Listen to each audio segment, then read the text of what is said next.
한 뜻을 가져야 합니다라는 제목으로 하나님 말씀을 나눌 때 많은 은혜 받으시기를 주의 이름으로 축원드리겠습니다. 미국 시카고의 한 교회에서 있었던 일입니다. 중학교 아이들을 버스에 태우고 줄을 세웠더니 흑인과 백인 아이들이 따로따로 서 있는 거예요. 이 모습을 본 선생님이 너무 마음이 아팠던 거예요. 그래서 아이들 앞에서 우리를 피부 색깔로 나눠서는 안 된다라는 말씀을 하셨어요. 그리고 우리의 피부 색깔은 완전한 흰색도 없다. 그리고 검은색이라고 해서 흑인이라고 해서 완전한 블랙도 없다라고 이야기하셨어요. 그래서 아이들에게요 다 모아놓고 따라하라고 얘기했습니다. 우리의 피부색은 검은색도 흰색도 아니다. 우리는 모두 회색이다. 아이들은요 선생님의 지시에 따라 크게 따라했습니다. 이렇게 외치고 버스에 태웠는데요, 버스에 타자마자 맨 뒤에 앉았던 덩치 큰 아이가 이렇게 아이들에게 얘기하는 거예요. Hey, 라이트 그레이, 밝은 회색은 이쪽에, 다크 그레이, 어두운 회색은 이쪽에 앉아. 여러분, 색깔은 피부색뿐만 아니라 정치, 경제, 사회, 문화, 심지어 교회, 종교 내에서도 색깔 논쟁으로 나눠지고 분열되어 있어요. 사람들은 자기의 색을 정해놔요. 자기 색을 정해놓고 색깔이 다르면 서로 분리하고 나누고 분열하고 다투고 분쟁하고 목소리를 높이죠. 그래서 세상에서 가장 쉬운 것 중에 하나가 나누는 거예요. 분리하는 거예요. 벽을 세우는 거예요. 반면에요, 모든가 한마음 한뜻을 갖는 것은 결코 쉽지가 않아요. 교회가 한마음 한뜻 갖는 거, 가정에서 한마음 한뜻 갖는 거, 민족 공동체가 한마음 한뜻 갖는 거 결코 쉽지가 않아요. 이 어렵습니다. 이 어려운 것을요 초대교회 성도들은 해냈습니다. 32절 말씀 우리 한번 같이 읽어보도록 할까요? 믿는 무리가 한 마음과 한 뜻이 되어 모든 물건을 서로 통용하고 자기의 재물을 조금이라도 자기의 것이라 하는 이가 하나도 없더라. 믿는 무리가 한 마음 한 뜻이 되었다라고 이야기합니다. 여러분, 성경은 무리라고 하는 단어를 사용했습니다. 무리는요 두세 명을 무리라고 이야기하지 않아요. 수천 명, 이미 베드로의 설교를 통해서 3,000명, 5,000명이 예수 믿는 역사가 일어났습니다. 수천 명의 사람들이 이미 예루살렘 교회에서 모여 있는 거예요. 그런데 수천 명이 모였음에도 불구하고 그들이 한 마음과 한 뜻을 가졌다라고 이야기합니다. 여러분, 이와 같은 역사를 저와 여러분들이 만들어 가셔야 될 줄 믿습니다. 이것은 예수님의 뜻이었고 예수님이 기도하셨어요. 여러분, 요한복음 17장에 보면 예수님께서 간절하게 기도하신 기도 내용이 나와요. 그 기도 내용 중에 하나가 22절 말씀 우리 한번 읽어보도록 할까요?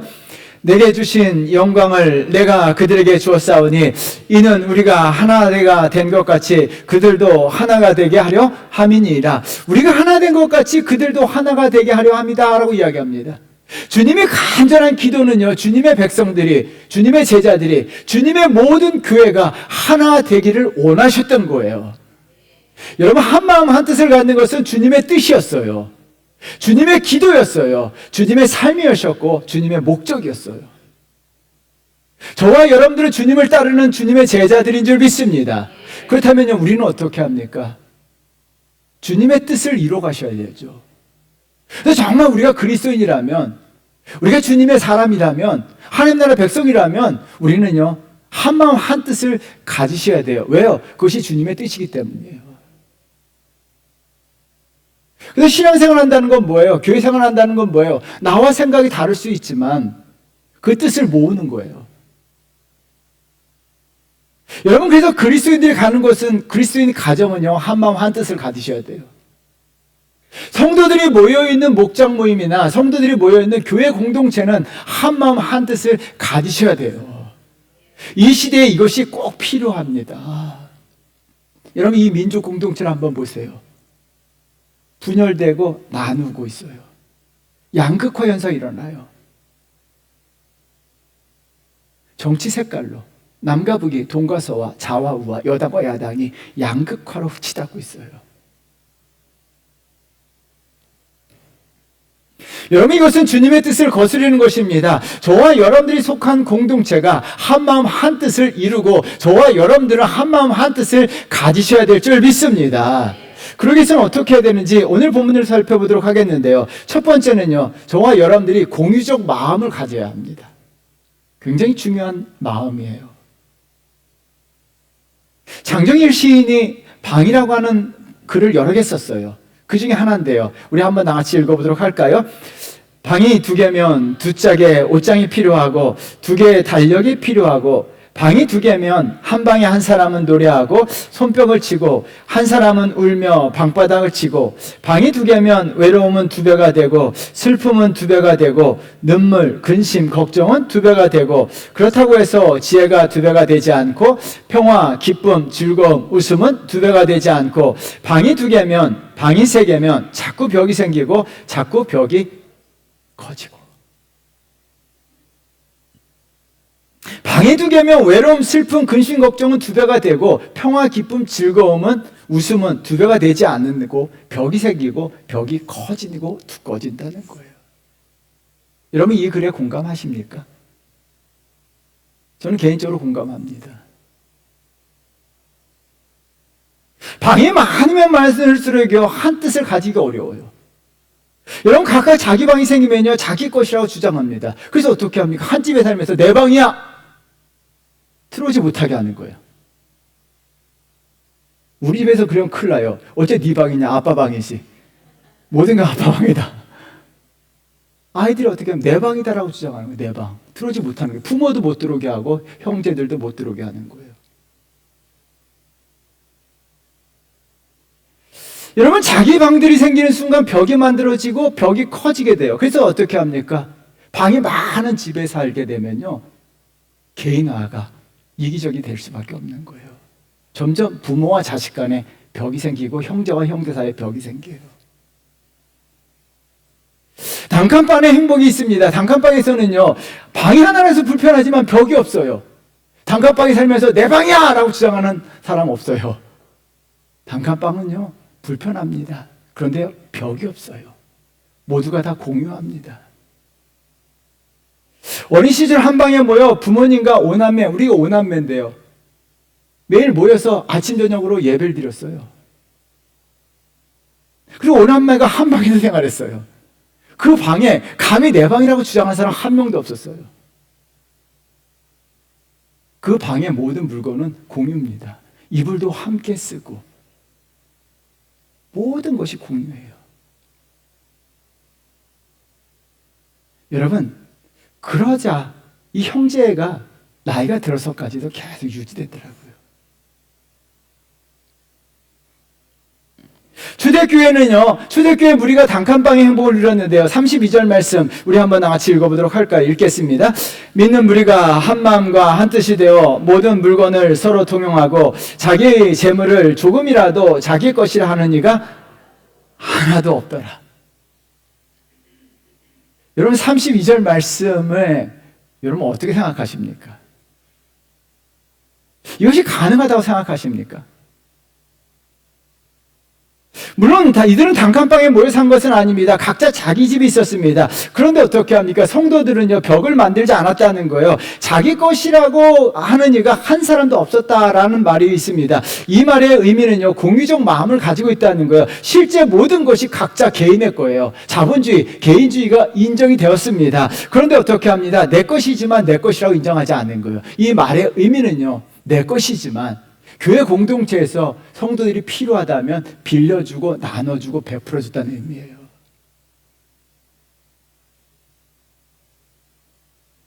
내 거예요, 내 거예요.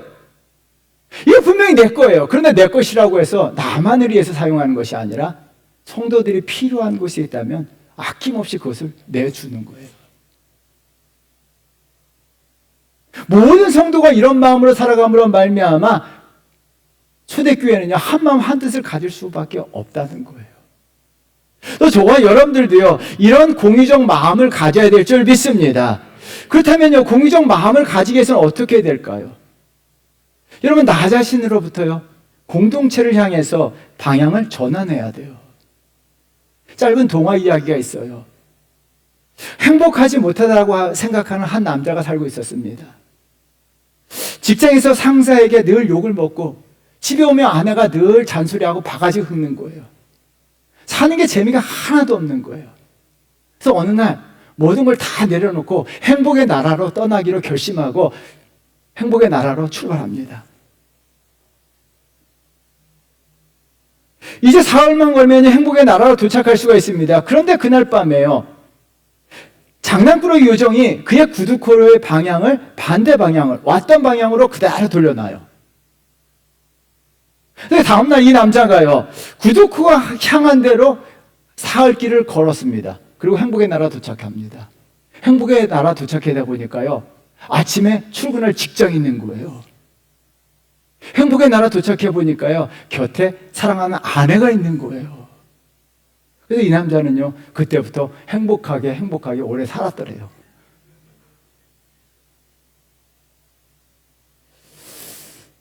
여러분, 동화의 마지막에요, 동화의 마지막에 이런 문장이 나와요. 우리 한번 같이 읽어보도록 할까요? 당신이 행복하지 않다고 생각하면 구두코를 반대 방향으로 놓아 보십시오. 우리의 생각을 반대로 해보면 불행한 조건이 다 행복의 조건이라는 거예요. 구두코를 어느 쪽으로 돌리느냐에 따라서 내 삶이 행복할 수도 있고 내 삶이 불행할 수 있다는 거예요. 환경은 똑같다는 거예요.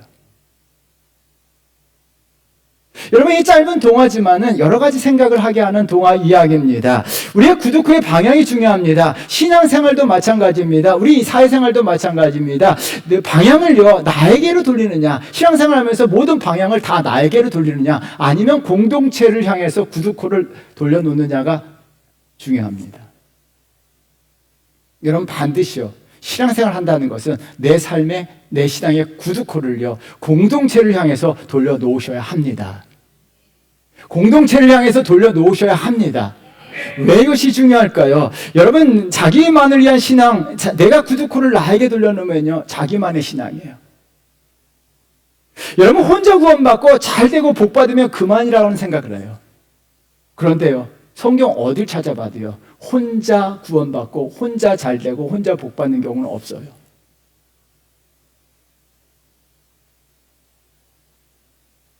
여러분, 하나님의 역사는요, 민족 공동체를 통해서, 신앙 공동체를 통해서, 교회 공동체를 통해서 개인에게 역사하십니다.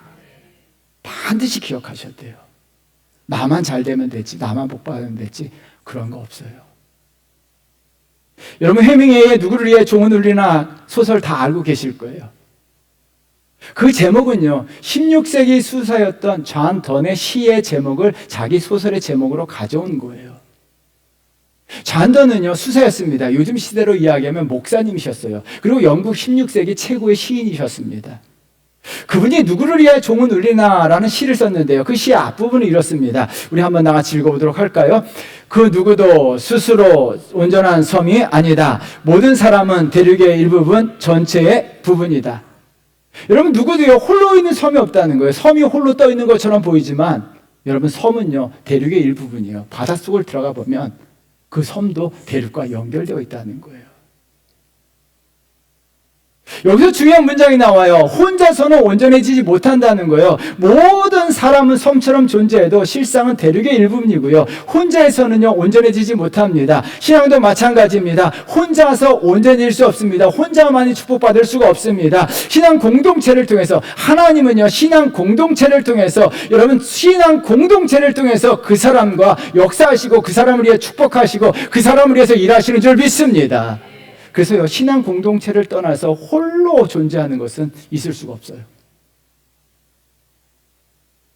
그래서 정말 여러분들이 잘 되고 여러분들이 축복받기 위해서는요, 정말 내가 은혜 받기 위해서는 어떻게 합니까? 내 신앙의, 내 삶의 신앙의 코드를요, 나를 향한 코드를, 구두코를요, 공동체를 향해서 구두코를 돌려놓으셔야 합니다.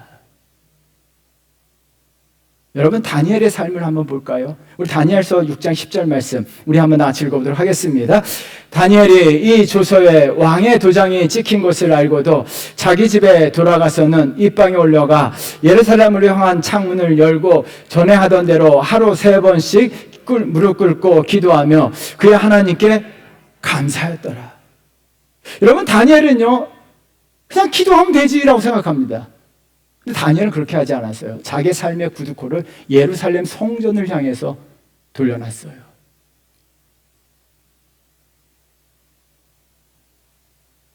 여러분, 다니엘은 혼자서 바벨론의 총리가 되었습니다. 나 혼자 잘 먹고 잘 살면 되지 않은 마음 가지고 살았더라면 다니엘의 인생이 어떻게 되었을까요?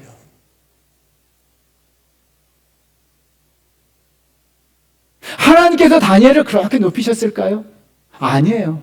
다니엘은요, 바벨론 포로로 잡혀간 그 순간부터요, 그 첫날부터 예루살렘 성전을 향해서 자기 삶의 모든 구두코를 예루살렘 성전을 향해서 돌려놓았어요. 민족의 삶이 내 삶이었고, 예루살렘 교회 공동체가 내 삶이었던 거예요. 다니엘을요, 예루살렘 교회 공동체와 분리할 수가 없는 거예요. 그래서 그의 몸은 멀리 떨어져 있지만 그의 삶의 모든 구두코는요, 예루살렘 성전을 향해서 놀려놓은 거예요. 하나님은요, 그와 같은 다니엘을 사용하신 거예요.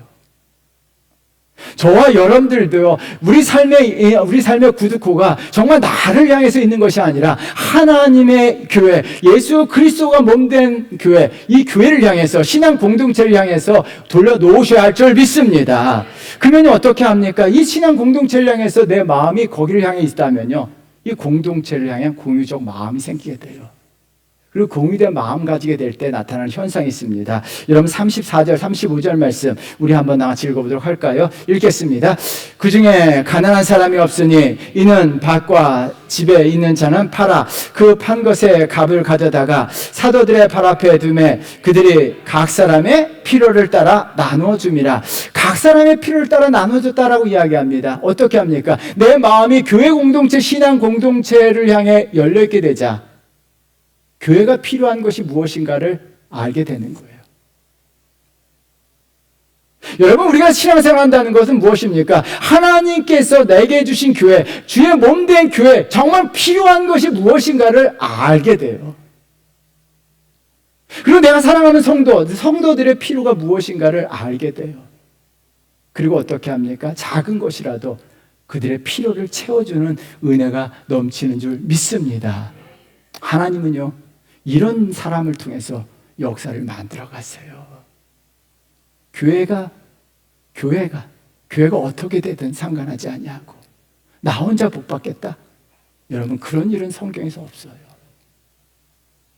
우리의 구두코가 교회 공동체를 향해 있게 될 때 교회의 필요가 무엇인지를 알게 되고 성도들의 필요가 무엇인지를 알게 되고 그 필요의 일부분을 내가 담당한다면 하나님은요, 그 사람을 통해서 큰 역사를 만들어 가시는 줄 믿습니다. 저와 여러분들, 이런 마음을 가지게 될 때 하나님은요, 우리 교회를 축복하시고 우리 교회를 통해서 저와 여러분들을 잘되게 축복하시는 역사가 일어날 줄 믿습니다. 그래서 저와 여러분들이요, 다니엘이 되셔야 돼요. 항상 내 마음이 다니엘이 예루살렘 성전을 향해서 구두코를 돌려놓았던 것처럼 저희들이요, 우리가 항상 구두코를요, 하나님의 성전, 교회를 위해서 돌려놓으셔야 돼요. 그래서 우리가 공유적 마음을 갖게 될 때 하나님은 저와 여러분을 통해서 한 마음 한 뜻이 되게 하시고 그 공동체를 통해서 역사하시는 줄 믿습니다. 두 번째는요, 큰 은혜를 받으셔야 합니다. 르위의 로버트 블라이가 사랑에 관한 시를 적었는데요. 우리 한번 같이 읽어보도록 할까요? 읽겠습니다. 사랑을 하게 되면 우리는 풀을 사랑하게 된다. 그리고 헛간도 가로등도 그리고 밤색 인적 끊긴 작은 중앙로들도. 여러분, 풀은 꽃도 피우지 못하고 열매도 맺지 못합니다. 헛간은요, 하잘것없는 것들을 보관하는 곳이에요. 가로등은 화려한 네온 사인이 아닙니다. 보잘것없는 거, 하잘것없는 것조차도 사랑하게 되면 그것들조차도 사랑하게 된다는 거예요. 여러분, 풀들이 또한 가로등들이 또한 헛간이요, 나에게 무엇을 주어서가 아닙니다. 나를 위해서 헌신해서가 아닙니다. 그냥 그 존재는 존재로서 그냥 머물러 있을 뿐입니다. 그럼에도 불구하고 그 존재 자체를 내가 사랑하게 되는 거예요. 왜요? 내가 사랑으로 인해서 변화되었기 때문이에요. 그래서 사랑하게 되면요, 세상의 모든 것을 다 사랑하게 됩니다. 그래서 세상을 아름답게 살기 위해서는, 세상이 아름다워지기 위해서는 우리가 항상 사랑이 있어야 되더라고요. 사랑하게 되면요, 모든 것이 다 아름다워지는 거예요. 신앙생활도 마찬가지입니다. 내 마음 신앙 공동체에서 아름답게 하기 위해서는 우리가 은혜를 받아야 합니다. 은혜를 받으셔야 합니다. 은혜를 받으셔야 합니다. 은혜를 받으면요, 이 세상의 모든 사람이 다 사랑하게 되고요. 은혜를 받게 되면요, 내가 변하게 돼요. 교회 공동체는 여전합니다. 그 자리에 서 있습니다. 그런데 내가 은혜를 받게 되면요, 내가 변하게 돼서 교회 공동체를 향한, 가족 공동체를 향한, 성도들을 향한, 가정을 향한, 모든 사람을 향한 내 마음이 변하게 되어 있습니다. 33절 말씀 우리 한번 나같이 읽어보도록 하겠습니다. 사도들이 큰 권능으로 주 예수의 부활을 증언하니 무리가 큰 은혜를 받았다라고 이야기합니다. 주체를 무리라고 이야기합니다. 주체가 무리인데요, 32절에 한마음 한뜻을 가진 주체도 무리들입니다. 무리들이 은혜를 받음으로 말미암아 한마음과 한뜻이 되었다는 거예요. 그래서 어떻게 합니까? 무리들이 은혜를 받음으로 말미암아 그들의 믿음이 달라지게 되고 신앙이 달라지게 되고 그들의 삶이 변화되었다는 거예요. 이재철 목사님이 스위스 제네바에서 목회하셨을 때 만난 성도의 이야기를 간증하셨어요. 한국에서 한 젊은 외교관 부부가 제네바로 새로 부임하게 되었습니다. 이민 가방 6개를 비행기에다 붙였는데요. 이민 가방과 여러 가지 짐을 6개를 붙였는데 제네바에 도착해 보니까, 트랜스퍼하고 도착해 보니까 짐 하나가 없어진 거예요. 그래서 분실된 건데요. 필요한 신고를 마치고 나오자 기다렸던 동료 외교관이 위로한다고 이런 말을 했습니다. 세상에 짐이 없어졌다니 얼마나 속상하시겠습니까? 라고 위로했어요. 그래서 이 젊은 외교관 부부가 웃으면서 이런 말을 했습니다. 아니, 속상하다니요. 그래도 짐 5개가 무사히 도착했는데 정말 감사한 일이죠.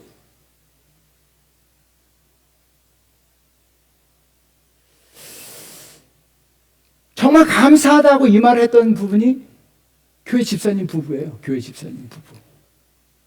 그리고 거기 마중 나온 분도 교회 집사님이었어요. 함께 신앙생활을 같은 교회에서 하게 되었는데요. 나중에 그 마중 나왔던 집사님이 목사님에게 그 부부에 대해서 한 줄 이런 평을 하셨어요. 목사님, 저 부부는 저와는 믿음의 격이 다릅니다.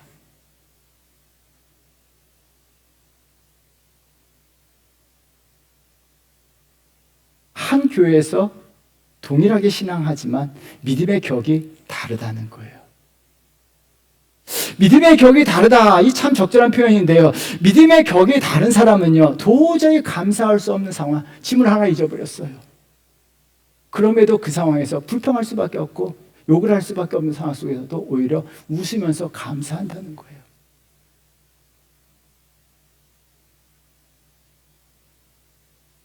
여러분의 믿음의 격은 어디쯤에 있습니까?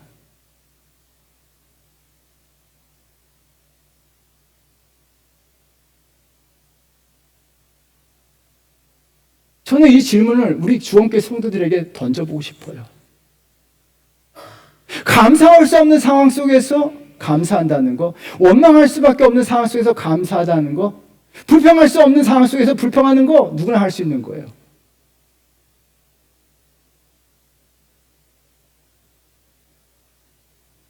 여러분들이 신앙생활 쭉 해오셨습니다. 그런데 여러분의 믿음의 격이 어디에 있냐는 거예요. 여러분 스스로에게 질문을 던져보시고 내 믿음의 격이 어디쯤에 있는가를 점검하셔야 돼요.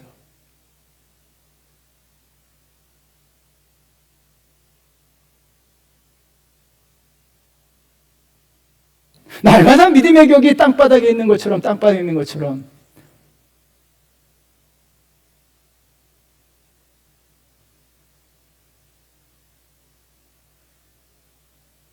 정말 우리가 신앙생활 한다는 것은요, 내 믿음의 격을 올리는 거예요. 그래서 우리 주원교회 성도들은요, 정말 달라야 된다는 생각, 저는 이 읽으면서 우리 주원교회 성도들을 향해서 간절한 기도했습니다. 세상 많은 사람들에게 똑같이 교회 다니지만, 주원교회 성도들의 믿음의 격은 다르다. 이와 같은 은혜가 있어야 될 줄 믿습니다. 믿음의 격이 달라야 돼요. 그럼 어떻게 믿음의 격이 달라질 수 있을까요? 방법 딱 한 가지예요. 믿음의 격을 올리는 것은 한 가지예요. 따라하겠습니다. 은혜를 받으면 믿음의 격이 올라갑니다. 다시 한번 합니다. 굉장히 중요합니다. 믿음을 은혜를 받으면 믿음의 격이 올라갑니다. 왜 믿음의 격이 땅바닥에 있습니까? 늘 예배 시간에 은혜를 받지 못하기 때문에 믿음의 격이 항상 땅바닥이에요. 나와 세상 사람들과 다른 게 없어요.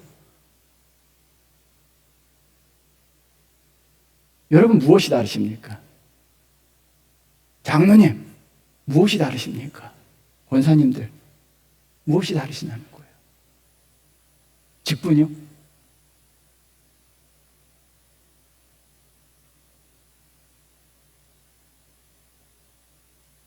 여러분 사복음서에 나타난 무리들과 오늘 본문에 나타난 무리들의 믿음의 격이 달랐어요. 그래서 32절에 보면요 중요한 표현이 나와요. 믿는 무리다라고 이야기합니다.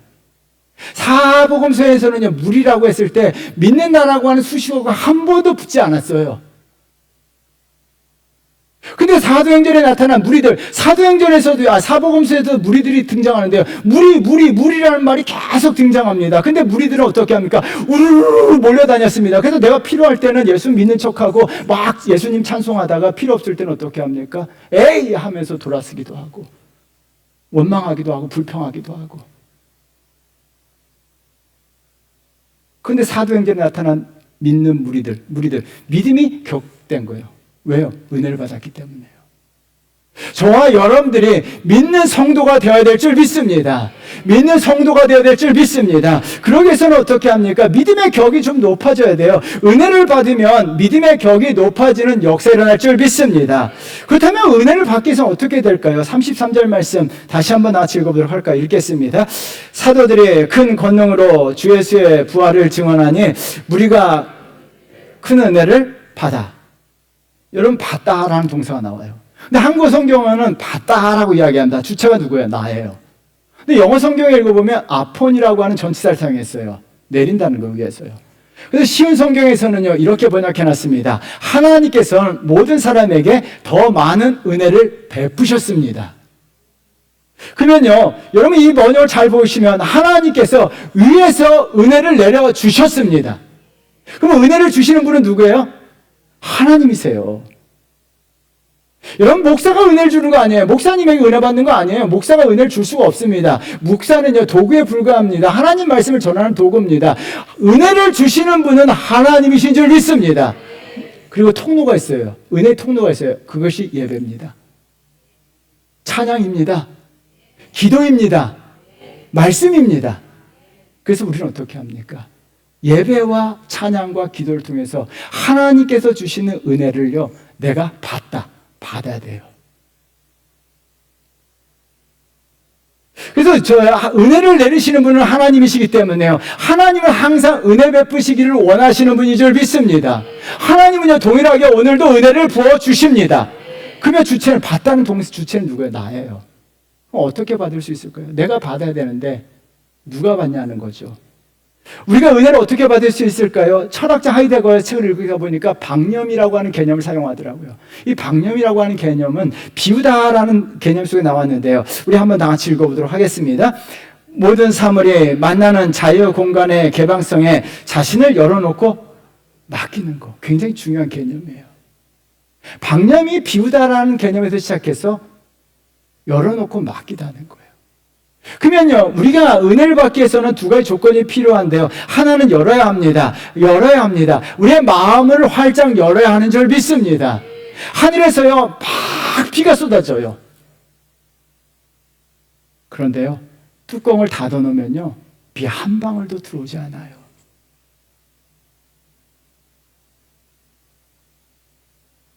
뚜껑을 활짝 열어놓게 될 때 그 그릇 안에 비가 가득 채워지는 거예요.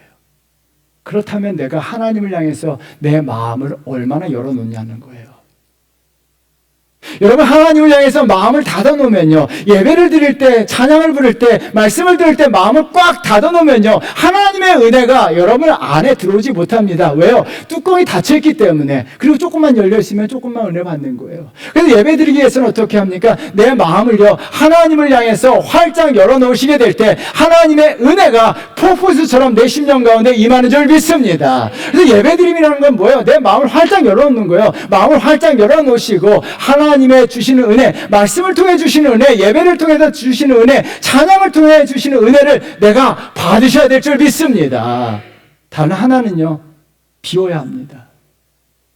그래서 예배 드린다는 건 뭐예요? 세상의 욕심, 근심, 걱정, 잡생각 다 비우셔야 돼요. 여러분, 잡생각으로 가득 차 있으면요, 딴 생각으로 가득 차고 있으면요, 예배 은혜를 못 받아요. 예배 시간에 찬양할 때 딴 생각하고 있어 보세요. 말씀 들을 때 딴 생각해 보십시오. 아무리 폭포수 같은 은혜가 내려도요, 그 은혜를 받지 못합니다. 그래서 중요한 팁이 있어요. 왜 예배 시간에, 그래서 우리가 내 마음을 다 피우셔야 돼요. 근심, 걱정, 잡생각 다 피우셔야 돼요. 예배 일찍 오셔가지고 기도로서 하나님 앞에 다 내려놓는 거 하셔야 돼요. 하나님, 나 이런 근심 있습니다. 이런 걱정 있어요. 예배 일찍 오셔서 기도로서 그걸 다 내려놓으세요. 그리고 예배 드릴 때 어떻게 합니까? 하나님 앞에 열리고 빈 마음으로 하나님 앞에 온전히 예배 드리는 거예요. 말씀을, 찬양을 부르는 거예요. 기도를 드리는 거예요. 그러면요, 하나님께서 저와 여러분들에게 은혜를 부어주시는 줄 믿습니다. 그리고 그 은혜를, 부어주신 은혜를 내가 받는 거예요. 그러면요, 내가 은혜를 계속 받다 보면요, 믿음의 격이 올라가요. 왜 우리의 믿음의 격이 올라가지 않냐고 늘 교회 생활 그렇게 했음에도 불구하고 땅바닥 믿음입니까? 은혜를 받지 못하기 때문에. 반드시요, 은혜 받으셔야 될 줄 믿습니다. 은혜 받으셔야 할 줄 믿습니다. 그래서 간절한 소망이에요. 저와 여러분, 저와 간절한 소망이에요. 우리 주원교회 성도들은 믿음의 격이 다르다. 믿음의 격이 다르다. 우리 장로님은 믿음의 격이 다르다. 장로님 그 소리 들으셔야 돼요. 권사님들 믿음의 격이 다르다고 들으셔야 될 줄 믿습니다. 권사님들 아멘 크게 하세요. 그래도 주원교회 권사인데, 우리 주원교회 집사님들인데 믿음의 격이 다르셔야 돼요. 그래서 어디 가서 참 주원교회 성도들은 믿음의 격이 다르다.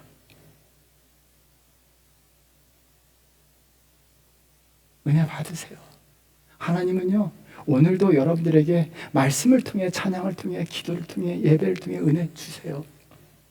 우리가 마음을 활짝 열어놓고요, 정말 근심, 걱정, 잡생각을 다 비우고요, 하나님이 주시는 온전한 은혜를 사모하며 나아갈 때 하나님은요, 은혜를 부어주시고요, 그 은혜를 통해서 내 믿음의 격이 올라가게 되고, 그러므로 말미암아 어떤 상황 속에서도 한마음 한뜻을 가지게 돼서 아름다운 신앙 공동체를 함께 만들어가는 역사를 만들 줄 믿습니다. 사랑하는 성도 여러분, 가정공동체, 신앙공동체, 제가 목회자로서, 아니 한 사람으로서 참 이 민족을 살아가는 게 참 힘들어요. 너무나 양극화되어 있어요. 가정이요, 부모와 자녀 간의 세대가 분열되어 있어요. 부부간에도 마찬가지고, 교회 내에서도 분열되어 있는 교회들이 있어요. 그때마다 이 민족은 어떻고요? 그때마다 마음이 아파요. 그리스도인들조차도 막 자기 정치적 색깔을 내어놓고 막 교회에서 아우다투는 경우도 있어요. 하나님이 원하시는 것은요, 교회가 한마음 한뜻 되고, 가정 공동체가 하나가 되고, 민족 공동체가 하나가 되는 거예요. 저와 여러분들이요, 그 한마음 한뜻 되는 것을 만들어 가셔야 될 줄 믿습니다. 그러기 위해서는요, 공유할 마음을 가져야 돼요. 여러분, 교회 공동체를 향해서 여러분 구두코를 돌려놓으셔야 돼요. 그래서 교회를 생각하는 마음을 가지고 계셔야 돼요. 정말 중요합니다. 왜요? 하나님의 역사하심은 교회 공동체, 신앙 공동체를 통해서 개인에게 역사하셨어요. 이스라엘 민족 공동체가 없는 모세는 존재하지 않아요. 여러분 반드시 기억하셔야 돼요. 이스라엘 민족 공동체를 통해서 모세가 존재했고, 아브라함이 존재했고, 이삭이 존재했고, 다윗이 존재했던 거예요. 신앙 공동체를 통해서 한 사람 한 사람은 하나님은 그 신앙 공동체를 통해서 그 사람을 사용하시고 그 사람에게 역사하셨어요. 그래서 우리 주원교회 성도들은요, 이 주원교회 하나님께서 내게 주신 교회입니다. 여러분, 주원교회는 하나님이 내게 주신 교회인 줄 믿습니다. 이 교회를 통해서 하나님 역사하시길 바라세요. 그래서 정말 여러분들이 주원교회 몸담고 있으면요, 주원교회를 향해서 여러분 마음을 활짝 열어놓으시고, 정말 교회가 필요한 것이 무엇인가, 성도들이 필요한 거 무엇인가, 정말 내가 가진 것이 적어도 그것을 나눌 수 있는 마음을 가지셔야 돼요. 그러면요, 하나님이 그 사람을 통해서 일하시고 역사하세요. 또한요, 우리가 은혜를 받아야 믿음의 격이 달라져요. 정말 믿음의 격이 좀 달랐으면 좋겠어요. 저도 마찬가지고 우리 성도들도 마찬가지예요.